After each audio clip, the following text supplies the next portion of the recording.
Hey there, Coastal Bend. We made it to the weekend, and you know, this first week of May, lots of stuff packed into it. So let's get you caught up with this week's TV3Cap. On Monday, a man accused of killing 2 women and then shooting at officers back in 2019 pleaded guilty in court on 2 counts of capital murder and 2 counts of attempted capital murder. That man is Larry Moore. It was in March of that year when Moore was arrested after officers found 32-year-old Priscilla Davila and 37-year-old Sonia Quintanilla Trejo shot to death at an apartment on Antelope Street. The South Texas Human Rights Center calling for more transparency after 2 migrants were run over by Border Patrol agents as they were hiding in what Border Patrol officials say was a tall, grassy area last week in Kennedy County. One of the victims did survive. The other, from Honduras, died from their injuries. The center saying in part, quote, "This is a consequence of the policing aspect of the policy that remains at the border." The Corpus Christi Police Department announcing the names of the 2 officers involved in a shooting from over the weekend at a neighborhood on the city's south side. It was Sunday night when police responded to a home in which family members reportedly received serious threats from a man said to have been heavily armed. When police arrived on scene, they stopped the suspect, who they say had a gun and did not comply with police commands. The department says the officers were forced to fire at the suspect, who was taken to a hospital.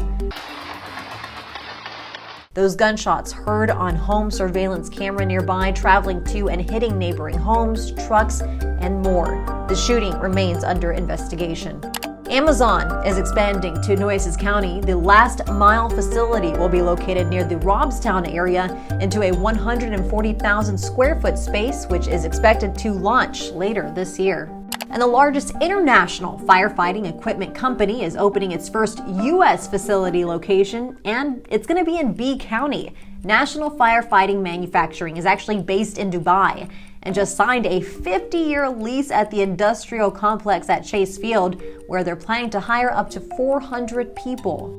From courtrooms to hotel suites, Nueces County now has an incentive package around $52 million for someone to transform the 1914 courthouse into a 5-star boutique hotel.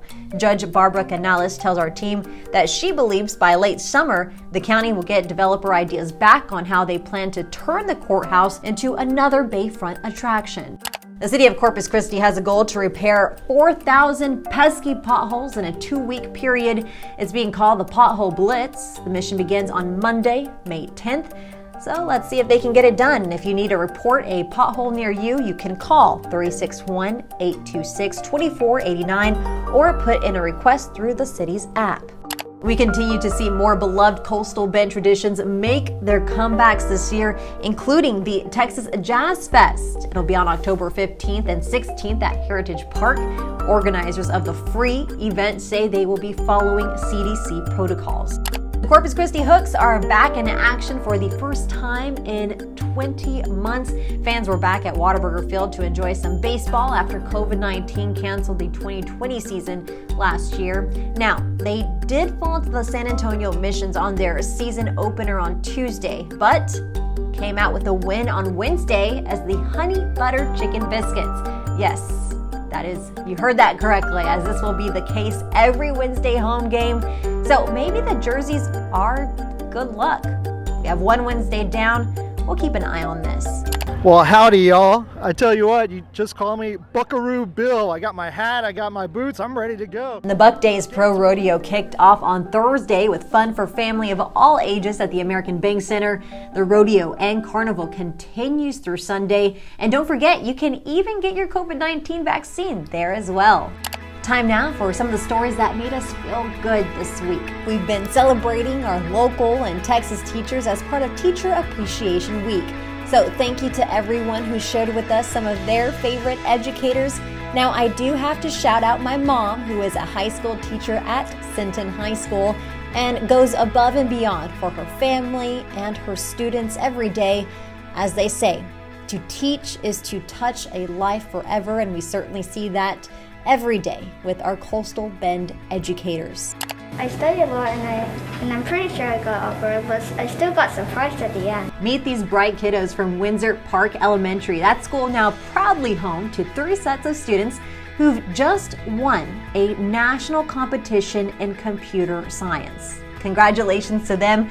we'll probably be working for them one day. And we here at TV3 celebrated a special anniversary this week, 57 years of being on the airwaves, serving as South Texas's news leader since 1964. And many more to go. That's a wrap on this week's TV3Cap.